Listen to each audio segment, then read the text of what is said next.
মঙ্গলদৈত তোমাৰে নাম মংগল তোমাৰ বিশ্ববৰেণ্য শিল্পী সুধাকণ্ঠ ডক্টৰ ভূপেন হাজৰিকাৰ গীতৰ স্মৃতি আৰু কণ্ঠশিল্পী জুবিন গাৰ্গৰ পদধূলিৰ পৰা মঙ্গলদৈ মহাবিদ্যালয়ত এক উচ্চমুখী পৰিৱেশ এই লৈ দিনে ৰাতিয়ে মূল আৰু উপসমিতিৰ ভাগে ভাগে চলি আছে ব্যাপক প্ৰস্তুতি কিয় উদ্ধৱ হৈ পৰিছে মঙ্গলদৈ মহাবিদ্যালয় এই কথা জানিলে অবিভক্ত দৰং আৰু ওদালগুৰি জিলাৰ লগতে কৰ্মসূত্ৰে দেশৰ চুকে কোণে থকা প্ৰাক্তন ছাত্ৰ ছাত্ৰীৰ মন থৌকিবতো লাগিব এক ভাবিব নোৱাৰা বিশাল আয়োজন চলিছে প্ৰাকৃতিক সৌন্দৰ্যৰে ভৰপূৰ অসমৰ ভিতৰত লেখত ল'বলগীয়া আগশাৰী শিক্ষাৰ প্ৰাণকেন্দ্ৰ মঙ্গলদৈ মহাবিদ্যালয় উক্ত অনুষ্ঠানত উপস্থিত থাকিব অসমৰ জনপ্ৰিয় মুখ্যমন্ত্ৰী ডক্টৰ হিমন্ত বিশ্ব শৰ্মা আৰু বিটিচিৰ প্ৰধান হাগ্ৰামা মহিলাৰী আৰু মহান ব্যক্তিৰ উল্লেখ্য যে ৰূপালী সোণালী জয়ন্তী বৰ্ষ উদযাপনৰ পিছত অহা 2026 চনৰ 20 ছেপ্টেম্বৰত পূৰ্ণ হ'ব মহাৰাজত জয়ন্তী বৰ্ষ উদযাপনৰ 75 বছৰ উক্ত জয়ন্তী বৰ্ষ উদযাপনৰ সন্দৰ্ভত মঙ্গলদৈ মহাবিদ্যালয়ৰ সকলোৰে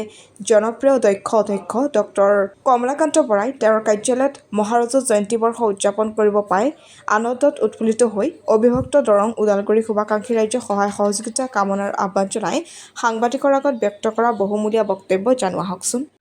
প্ৰথমতে ধন্যবাদ জনাইছোঁ। আপোনালোকে আটাইয়ে জানে যে অবিভক্ত দৰং জিলা যেতিয়া দৰং ওদালগুৰি বুলি আমি ধৰি ল'ম, অবিভক্ত দৰং জিলাৰ প্ৰথমখন উচ্চ শিক্ষাৰ অনুষ্ঠান মঙ্গলদৈ মহাবিদ্যালয় স্থাপিত হৈছিল 1951 চনত। প্ৰথমতে কলা শাখা আছিলে, তাৰপিছত লাহে লাহে ইয়াৰ একাডেমিক এক্সপানশ্যন হৈ বিজ্ঞান শাখা আৰম্ভ হ'ল। এতিয়া কলা বিজ্ঞান, তাৰপিছতে আমাৰ বিভক আৰু এতিয়া আমাৰ যিটো computer science technology AICTE approve আমাৰ BCA প্ৰগ্ৰেম কম্পিউটাৰ ছায়েন্স, গতিকে এনেকুৱা ধৰণৰ একাডেমিক এক্সপানশ্যন হৈ আহি আজি আপোনালোকে দেখিছে মঙ্গলদৈ মহাবিদ্যালয় এতিয়া এখন স্বতন্ত্ৰ মহাবিদ্যালয়, নেকৰ A গ্ৰেড প্ৰাপ্ত আৰু অবিভক্ত দৰং জিলাৰ একমাত্ৰ A গ্ৰেড পোৱা উচ্চ শিক্ষা প্ৰতিষ্ঠান, য'ত বিজ্ঞান কলা আৰু আমাৰ টেকন'লজি আছে, লগতে বিভক পাঠ্যক্ৰমো আছে। এই অনুষ্ঠানখন জন্মৰে পৰা বহু মানুহ জড়িত হ'ল। ইয়াৰ পূৰ্বৰ অধ্যক্ষসকলকে ধৰি আগৰ SDO চিভিল অমীয় ভূষণ দাসগুপ্ত, তেখেতৰো এটা ডাঙৰ ইনিচিয়েটিভ আছিলে এই অনুষ্ঠানখন প্ৰতিষ্ঠা হোৱাৰ ক্ষেত্ৰত, ৰামেশ্বৰ শৰ্মা। আটাইৰে মই এতিয়া নাম ধৰিবলৈ অসুবিধা হ'ব, কিন্তু আমাৰ এই হিষ্ট্ৰীত এই গোটেই কথাখিনি আমাৰ লিপিবদ্ধ হৈ আছে, লিপিবদ্ধ হৈ থাকিব। আৰু লাহে লাহে মঙ্গলদৈ মহাবিদ্যালয়ে যিটো আধুনিক শিক্ষাই যিটো বিচাৰে সেই দিশত আগবাঢ়ি গৈ আছে আৰু আমি আশা ৰাখিছোঁ যেন সেই দিশত আমি আগবাঢ়ি যাব পাৰিম। আৰু প্ৰতিষ্ঠাকালৰ লগত যিসকল ব্যক্তি জড়িত হৈ আছিল সেইসকল ব্যক্তিক আজি মই আপোনালোকৰ জৰিয়তে শ্ৰদ্ধা জনাইছোঁ। তেওঁলোকৰ সেই যি দূৰদৰ্শিতা, উচ্চ শিক্ষাৰ প্ৰাণকেন্দ্ৰ মঙ্গলদৈ মহাবিদ্যালয় প্ৰতিষ্ঠা কৰি ইয়াৰ ৰাইজক যি আমাৰ উচ্চ শিক্ষাৰ সুবিধা কৰি দিলে, সেই সকলোবিলাকৰ কাৰণে মই তেওঁলোকৰ ওচৰত আজি আমি শ্ৰদ্ধা জনাইছোঁ। আৰু প্ৰতিগৰাকী ব্যক্তি ইয়াৰ লগত জড়িত শুভাকাংক্ষী, ৰাজনৈতিক নেতা, লগতে চৰকাৰ প্ৰশাসন, যিসকলৰ সহযোগত আমি আজি এই পৰ্যায় পাইছোঁ, তেওঁলোক আটাইকে মই এই সুযোগতে ধন্যবাদ আৰু কৃতজ্ঞতা জ্ঞাপন কৰিছোঁ। মই আগতেই কৈছোঁ, এইখন অবিভক্ত দৰং, অৰ্থাৎ দৰং ওদালগুৰি এতিয়া দুখন জিলা, সেই দুয়োখন জিলাৰ আটাইখিনি ছাত্ৰ ছাত্ৰী ইয়াতেই পঢ়া শুনা কৰিছিল আৰু অতীজৰে পৰা এতিয়াও বহুবিলাক ছাত্ৰ ছাত্ৰী ওদালগুৰিৰ পৰা আছে, দৰঙৰ পৰাতো আছেই, লোকেল ছাত্ৰ ছাত্ৰী আটাইখিনি আমাৰ লোকেলতেই পঢ়ে। আৰু এই ছাত্ৰ ছাত্ৰীখিনিয়ে ইয়াত অধ্যয়ন কৰি আছে আৰু দৰং ওদালগুৰি ৰাইজৰ কাৰণে এখন অতি মৰমৰ এখন অনুষ্ঠান। এই অনুষ্ঠানখনে 75 বছৰ অতিক্ৰম কৰিলে আৰু মানে 2026 চনৰ 20 ছেপ্টেম্বৰত কমপ্লিট 75 ইয়াৰ্ছ কমপ্লিট হ'ব। গতিকে এই 75 বছৰীয়া এটা গৌৰৱ উজ্জ্বল ইতিহাস এই মহাবিদ্যালয়খনে ৰচনা কৰিছে। এই সময়ত এই মহাৰাজত জয়ন্তী উদযাপনৰ ক্ষেত্ৰত মঙ্গলদৈ ৰাইজে, শুভাকাংক্ষীসকলে, আমাৰ চৰকাৰে, প্ৰশাসনে আৰু বিভিন্ন দিশত জড়িত হৈ থকা ৰাজনৈতিক আমাৰ যিসকল নেতৃত্ব আছে আটাইয়ে আমাক সহযোগ কৰিছে আৰু তেওঁলোকে বিচাৰিছে যে মঙ্গলদৈ মহাবিদ্যালয়ৰ 75 বছৰীয়া যিটো মহাৰাজত জয়ন্তী অতি উলহ মালহেৰে ইয়াত উদযাপিত হওক আৰু এটা ভাল বাৰ্তা সমাজলৈ কঢ়িয়াই লৈ যাওক। ইতিমধ্যে এখন ৰাজহুৱা সভাও হৈ গৈছে। ৰাজহুৱা সভাত ইতিমধ্যে এখন উদযাপন সমিতি গঠন কৰা হৈছে।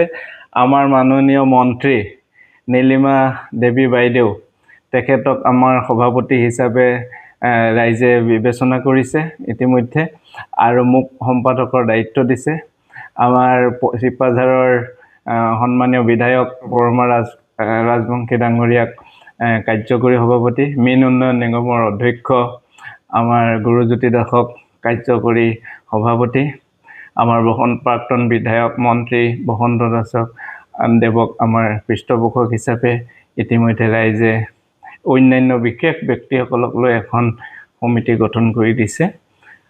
আৰু সেই সভাতে এটা প্ৰস্তাৱ গ্ৰহণ কৰা হৈছে যে অসমৰ যশস্বী মাননীয় মুখ্যমন্ত্ৰী ডক্টৰ হিমন্ত বিশ্ব শৰ্মা ছাৰক চিফ পেট্ৰন হিচাপে অনুৰোধ জনাই থকাৰ কাৰণে অনুৰোধ জনাই এখন তেখেতলৈ আমি এটা প্ৰস্তাৱ প্ৰেৰণ কৰিব লাগে আৰু তাৰ কাৰণে আমি যোজা কৰি আছোঁ।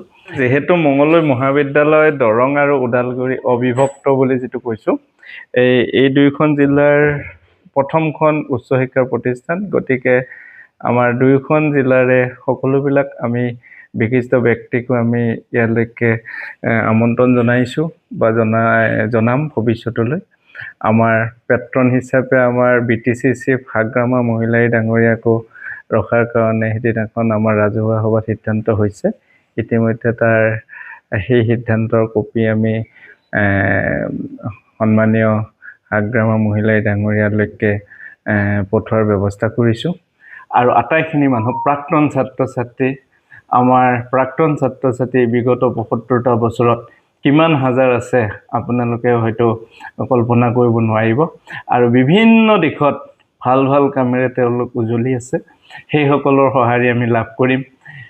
উদ্যোগ ক্ষেত্ৰত থকা, বাণিজ্যৰ ক্ষেত্ৰত থকা, শিক্ষাৰ ক্ষেত্ৰত থকা, অন্যান্য সমাজ সেৱা, দল সংগঠন সকলোতে আমাৰ ছাত্ৰ ছাত্ৰী জড়িত হৈ আছে। ৰাইজৰ অতিকে মৰমৰ এখন অনুষ্ঠান, এই অনুষ্ঠানখনৰ প্ৰতি ৰাইজৰো সঁহাৰি আছে আৰু সেই গোটেইখিনি মানুহ এই মহাবিদ্যালয়খনক অতিকে ভাল পায় আৰু তেওঁলোকে সুন্দৰকৈ আমাক সহযোগ কৰিব আৰু কৰি আছে। ইতিমধ্যে কেইবাখনো আমি উপসমিতি গঠন কৰিছোঁ আৰু এই উপসমিতিসমূহতো দৰঙৰ ওদালগুৰিৰ বিভিন্ন ব্যক্তিক আমি জড়িত কৰিছোঁ। এইটো এটা ভাল প্ৰশ্ন আপুনি কৰিছে যে স্মৃতি গ্ৰন্থখন কি হ'ব।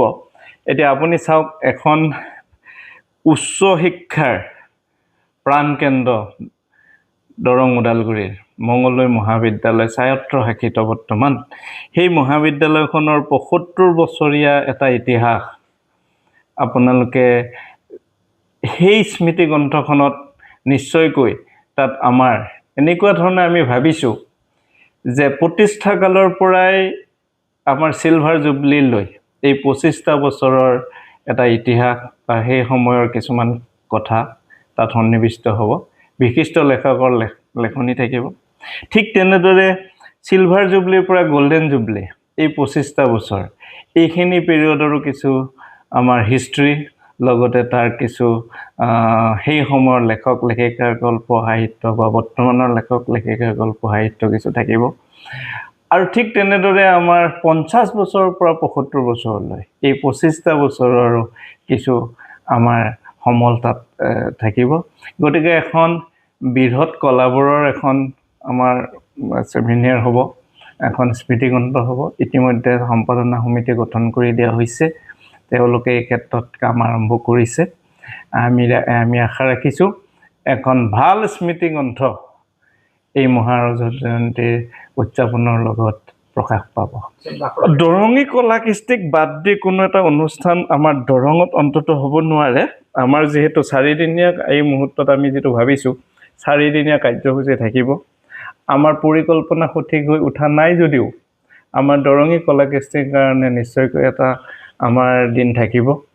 আৰু ইতিমধ্যে আপোনালোকে জানি সুখী হ'ব যে আমি প্ৰতি বছৰে এটা গৰমৰ বন্ধৰ মাহটো দৰঙী কলা কৃষ্টিৰ ওপৰত আমি এটা ইণ্টাৰ্ণশ্বিপ কৰাওঁ। তাতে প্ৰায় 250ৰ পৰা 300 ছাত্ৰ ছাত্ৰীয়ে প্ৰতি বছৰে দৰঙী কলা কৃষ্টি, ওজাপালি, নাগৰা নাম ইত্যাদি ইত্যাদি ভাউৰীয়া এইবিলাকৰ ওপৰত আমাৰ হেৰি হয়, ইণ্টাৰ্ণশ্বিপ হয় আৰু পৰিবেশ কলাৰ আমাৰ এটা চেণ্টাৰো আছে আৰু এইবাৰৰ পৰা আমি তাৰ এখন চাৰ্টিফিকেট কোৰ্চ খোলাৰ কাৰণেও আমি ব্যৱস্থা লৈছোঁ আৰু দৰঙী কলা কৃষ্টি আমাৰ নিশ্চিতভাৱে ইয়াত থাকিব আৰু তাক আমি কেতিয়াও ওলাই কৰিব নোৱাৰোঁ। ছাৰ, যদি মহাবিদ্যালয়খনত জুবিন গাৰ্গ আৰু ডক্টৰ ভূপেন হাজৰিকাৰ ফটো যদি কৰিছিলে, মংগলদৈ কলেজত যদি তেওঁলোকে বস্তু নিৰ্মাণ কৰিছিলে, ডক্টৰ ভূপেন হাজৰিকা আহিছিলে, তেওঁলোকক উদ্দেশ্যে আপুনি কি ক'ব? এই দুয়োগৰাকী হৈছে আমাৰ সাংস্কৃতিক জগত বুলিয়েই নকওঁ, সমাজ সাহিত্য সংস্কৃতি এই আটাইবিলাক দিশতেই তেওঁলোকে কাম কৰা একোগৰাকী মহান ব্যক্তি আৰু দুয়োগৰাকী ব্যক্তি অসমীয়া মানুহৰ অতিকে শ্ৰদ্ধাৰ মৰমৰ আদৰৰ আৰু মঙলদৈ মহাবিদ্যালয়ে নিশ্চয়কৈ এই দুয়োগৰাকী ব্যক্তিক আমি বিশেষভাৱে এই সময়ত সুঁৱৰিছোঁ। আমি তেওঁলোকৰ যি বৰঙণি সেই বৰঙণিক আগবঢ়াই নিয়াৰ কাৰণে ছাত্ৰ ছাত্ৰী আমি ইয়াৰ সকলোবিলাক শিক্ষক শিক্ষয়িত্ৰী আটাইয়ে আমি বদ্ধপৰিকৰ আৰু তেওঁলোকক আমি সদায় সন্মান জনাওঁ আৰু তেওঁলোকৰ সৃষ্টিৰাজিক আমাৰ ছাত্ৰ ছাত্ৰীসকলে যাতে আগুৱাই নিব পাৰে তাৰ কাৰণে আমি এটা পৰিৱেশ তৈয়াৰ কৰি দিয়াৰ কাৰণে সদায় চেষ্টা কৰি আহিছোঁ আৰু সেইটো সদায় চেষ্টা কৰি থাকিম। এইটো মই বহুত সুখী এইকাৰণে যে মই মঙলদৈ মহাবিদ্যালয়ত 1998 16 জুলাইত জইন কৰিছিলোঁ ৰসায়ন বিজ্ঞান বিভাগত এজন লেকচাৰাৰ হিচাপে। পৰৱৰ্তী পৰ্যায়ত ৰাইজৰ সহযোগত আপোনালোকৰ আশীৰ্বাদত বা যি কাৰণতেই নহওক কিয় মোৰ এই গধুৰ দায়িত্ব অধ্যক্ষৰ দৰে দায়িত্ব এটা মোক অৰ্পণ কৰিলে আৰু 2022 চনৰ জানুৱাৰীৰ পৰাই মই এই অধ্যক্ষৰ দায়িত্বত আছোঁ আৰু এই বিগত মোৰ কালচোৱাত কেইটামান এচিভমেণ্ট মোৰ ভাল লাগে। এচিভমেণ্ট বুলি এইকাৰণে কৈছোঁ, কেতিয়াবা কানি নিজৰ লৈ সন্তুষ্ট হ'বলগীয়া হয় যে আমি মঙলদৈ মহাবিদ্যালয় A গ্ৰেড পালোঁ, মঙলদৈ মহাবিদ্যালয় স্বায়ত্তশাসিত হ'ল, মঙলদৈ মহাবিদ্যালয়ে NCTEৰ ITEP অৰ্থাৎ integrated teacher education programme BSc BEd BA BEdৰ আমি লাভ কৰিলোঁ। আমি চৰকাৰৰ আমি যথেষ্ট সংখ্যক ছাত্ৰ ছাত্ৰীক প্ৰতি বছৰে আমি এডমিশ্যন দিওঁ আৰু অসমৰ ভিতৰতে যোৱাবাৰ হায়েষ্ট এডমিশ্যন আমিয়েই দিছিলোঁ। এইবাৰো হয়তো সেইটো দিশতেই আছে, মই নাজানো। এইবাৰ হয়তো আমাৰ মাননীয় এডুকেশ্যন মিনিষ্টাৰ ছাৰে যোৱাবাৰ টুইট কৰিছিল, এইবাৰ অৱশ্যে তেনেকুৱা কোনো টুইট আমি এতিয়ালৈ পোৱা নাই। তথাপি আমাৰ বিশ্বাস যে আমি আমাৰ কেপাচিটি আমাৰ শিক্ষকসকলৰ সহযোগিতাৰ কাৰণে যাতে ইয়াৰে ছাত্ৰ ছাত্ৰী বিশেষ বঞ্চিত নহয়, আমি মেক্সিমাম লেভেলত আমি এডমিশ্যন দিওঁ যাতে যিমানখিনি পাৰি। তথাপি আমাৰ তাত 13,000 এপ্লিকেশ্যন পৰিছিল, যিহেতু আমাৰ লিমিটেড ছিট, তাৰ পৰা আমি প্ৰায় 2400ৰ ওচৰত ছাত্ৰ ছাত্ৰীক আমি এডমিশ্যন দিছোঁ। গতিকে যিসকল ছাত্ৰ ছাত্ৰী ইয়াত নাপালে মই আশা ৰাখিছোঁ তেওঁলোকৰ পঢ়া জীৱন বেলেগ নিশ্চয় অনুষ্ঠানত তেওঁলোকে কৰিব, তেওঁলোকে নিশ্চয় ড্ৰপ আউট নহয়, নিশ্চয়কৈ কিবা ব্যৱস্থা কৰিব। সেইসকল ছাত্ৰ ছাত্ৰীলৈ মোৰ শুভেচ্ছা আছে আৰু বেয়া লাগে যেতিয়া ছাত্ৰ ছাত্ৰীসকল বা মাক দেউতাক এডমিশ্যনৰ কাৰণে আহে। আৰু মহাবিদ্যালয়খন ইতিমধ্যে আপোনালোকে দেখিব যে ইয়াত এটা সুন্দৰ পৰিৱেশ। আগৰ পৰাই মই চাকৰি নকৰা আগৰ পৰাই যেতিয়া কলেজৰ আগেৰে মই বাছেৰে যাওঁ তেতিয়া কলেজখন এবাৰ চাই যাওঁ। এতিয়াও সকলো মানুহে কলেজখন এবাৰ চাই যায়। ইয়াৰ কেম্পাছটো ধুনীয়া, বৃহৎ কেম্পাছ। আমাৰ একাডেমিক বিল্ডিংবিলাক এতিয়া বিভিন্ন দিশত এটা বৃহৎ এৰিয়াত আছে আৰু ইনফ্ৰাষ্ট্ৰাকচাৰেল এক্সপানশ্যন হৈছে, একাডেমিক এক্সপানশ্যন হৈছে, আৰু কৰিবলগীয়া বহুত আছে। আৰু কৰিবলগীয়া আছে কাৰণেই আমাৰ মনটো এতিয়া কৰ্মমুখী হৈ আছে। আমি ভাবিছোঁ যে যিখিনি কৰিছোঁ তাৰ তুলনাত আৰু বহুত কৰিবলগীয়া আছে, কৰি যাম যেতিয়ালৈকে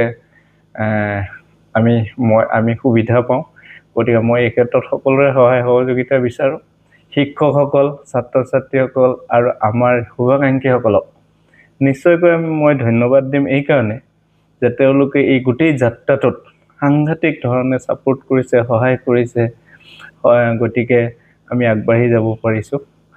প্ৰতিগৰাকী ব্যক্তি আগবাঢ়ি আহিছে দৰঙৰ এই মহাৰজত জয়ন্তী উদযাপনৰ কাৰণে। এইটোৱে সূচায় যে মানুহৰ মৰম চেনেহ এই মহাবিদ্যালয়খনৰ প্ৰতি আছে, আমালৈও আছে। আমাক আগবাঢ়ি যোৱাত তেওঁলোকে আমাক প্ৰেৰণা যোগাই আহিছে। মঙলদৈ কলেজ মহাবিদ্যালয়খনত তেখেতৰ দিনত বহুখিনি কাম অনুষ্ঠানৰ উপভোগ কৰি দ্ৰুতগতিত আগবাঢ়ি যাবলৈ সক্ষম হৈছে। আৰু এই ক্ষেত্ৰত আপুনি এই মহাৰাজ জয়ন্তীৰ ভাগখনত সমগ্ৰ মঙলদৈবাসী ৰাজ্য আৰু প্ৰাক্তন ছাত্ৰ ছাত্ৰীসকলক উদ্দেশ্যি শেষত আপুনি কি আহ্বান জনাব? জনপ্ৰিয়তাটো বাৰু আপুনি কৈছে, ভাল লাগিছে। মানুহৰ জনপ্ৰিয় হ'ব পৰাটো ভালেই, কিন্তু কেতিয়াবা কাৰণে অধ্যক্ষ এজন জনপ্ৰিয় হৈ থকাটো বহুত প্ৰত্যাহ্বানমূলক হয়, কাৰণ ইয়াত বহুত কথা থাকে। আপোনাক এইবিলাক কথা বাৰু এতিয়া নকওঁ, তথাপি মানুহে মোক ছাপোৰ্ট কৰিছে। আৰু হয়তো এনেকুৱা হ'ব পাৰে, মোৰ এই মুহূৰ্তত মোৰ যিটো ইণ্টেনশ্যনটো মোৰ এটাই, সেইটো হৈছে মঙলদৈ মহাবিদ্যালয়খনক মোৰ যিকেইটা দিন মই মঙলদৈ মহাবিদ্যালয়ৰ অধ্যক্ষ হিচাপে থাকিম, সেইকেইটা দিন যাতে মই মঙলদৈ মহাবিদ্যালয়খনক ৰাইজে বিচৰা ধৰণে ছাত্ৰ ছাত্ৰীৰ আশা আকাংক্ষাক সাকাৰ ৰূপ দিয়াৰ কাৰণে কাম কৰি যাব পাৰোঁ, সেইটো সদায় মোৰ এটা মনত থাকে। আৰু সেইকাৰণে মই সদায় আনন্দিত হৈ থাকোঁ। আৰু যিবিলাক সভা সমিতিত মোক আমন্ত্ৰণ জনায়, মোৰ বিশেষ ব্যস্ততা থকা স্বত্তেও মই কিবা কৰি সময় উলিয়াই সেইটোত যাবলৈ চেষ্টা কৰোঁ। আৰু সেইটো মোৰ দায়িত্ব হিচাপেও ভাবোঁ যে আমাৰ যিবিলাক হাই স্কুল, ME স্কুল বা আমাৰ যিবিলাক LP স্কুলে আছে, তেওঁলোকৰ শতবাৰ্ষিকী হওক, মহাৰাজৰ জয়ন্তীয়ে হওক, তাতে গৈ মই তেওঁলোকক লগ ধৰি ছাত্ৰ ছাত্ৰীসকলৰ লগত কথা পাতি মোৰ মনত অনুভৱ দুই এষাৰ ব্যক্ত কৰাটো, বা মই তেওঁলোকক এটা ভাল কথা যদি ক'ব পাৰোঁ, দুজন ছাত্ৰকো যদি মই তেওঁলোকক এটা দিশ দিব পাৰোঁ, সেইটো মোৰ কাৰণে এটা আনন্দৰ কথা, ভাল লগা কথা। সেইটো কাৰণে মই যাওঁ। আৰু এই মুহূৰ্তত মই এটাই আশা কৰিম, আপুনি কোৱাৰ দৰে মোৰ এটাই আহ্বান, প্ৰতিগৰাকী ছাত্ৰ ছাত্ৰী বৰ্তমান আৰু প্ৰাক্তন ছাত্ৰ ছাত্ৰী, ইয়াত অধ্যাপনা কৰা শিক্ষক শিক্ষয়িত্ৰী, ইয়াত অধ্যক্ষ হিচাপে কাম কৰা অধ্যক্ষসকল আৰু গভাৰ্ণিং বডি, লগতে আমাৰ যিসকল চৰকাৰী বিষয়ববীয়া আছে, আমাৰ ৰাজনৈতিক নেতা আছে, বিভিন্ন দল সংগঠনৰ ব্যক্তি আছে, ছাত্ৰ নেতাসকল আছে, ছাত্ৰ অনুষ্ঠানবিলাক আছে, আৰু অসমৰ মুখ্যমন্ত্ৰী মহোদয়কে ধৰি আমাৰ শুভাকাংক্ষী, আমাৰ প্ৰেছ, আমাৰ যি সাংবাদিক বন্ধুসকল আছে, আটাইয়ে আহি এই মঙলদৈ মহাবিদ্যালয়ৰ যি ৭৫ বছৰীয়া জয়ন্তী, মহাৰাজৰ জয়ন্তী, প্লেটিনাম জুবলি, আমাক সহায়ৰ হাত আগবঢ়াওক, সহায় কৰক। সকলো দিশৰ পৰা দিহা পৰামৰ্শ, আৰ্থিক সকলো দিশৰ পৰা তেওঁলোকে আমাক সহায় কৰক। এই মহাৰাজৰ জয়ন্তীত আমি সুন্দৰ এটা অনুষ্ঠানেৰে মহাবিদ্যালয়খনৰ জয়যাত্ৰা ৭৫ বছৰীয়াৰ গৌৰৱোজ্জ্বল ইতিহাস আমি উদযাপন কৰোঁ। সেইটোৱে মোৰ আহ্বান। আৰু নিশ্চয়কৈ আপোনালোকৰ সেই সহযোগিতাই আমাক আৰু কিছু কৰ্মপ্ৰেৰণা যোগাব, আৰু যাতে মঙলদৈ মহাবিদ্যালয়খনক আগবঢ়াই নিব পাৰোঁ, নতুন নতুন আৰু কোৰ্চ ইয়াত অ'পেন কৰিব পাৰোঁ, খুলিব পাৰোঁ, আৰু আমাৰ মহাবিদ্যালয় এখন ৰাইজৰ পচন্দৰ এখন অনুষ্ঠান হওক, ইনষ্টিটিউশ্যন অফ পিপলছ চইচ, মানুহে পচন্দ কৰক। ইয়াৰ ছাত্ৰ এগৰাকী গৈ যাতে বেলেগত ভাড়া লৈ থাকিবলগীয়া নহয়, ইয়াৰ অভিভাৱকে বিবেচনা কৰক যে এই মহাবিদ্যালয়খন থকাৰ পিছত মোৰ ছাত্ৰ বা ছাত্ৰীগৰাকীক দিল্লী গুৱাহাটীত পঢ়াবলগীয়া নাই, ইয়াতেই নিজৰ ঘৰতেই থাকি পঢ়া শুনা কৰিব পাৰিব। তেনেকৈ এটা যাতে আমি শৈক্ষিক প্ৰতিষ্ঠান ইয়াতে সৃষ্টি কৰিব পাৰোঁ, তাৰ কাৰণে আপোনালোকেও আমাক দিহা পৰামৰ্শ দিয়ক।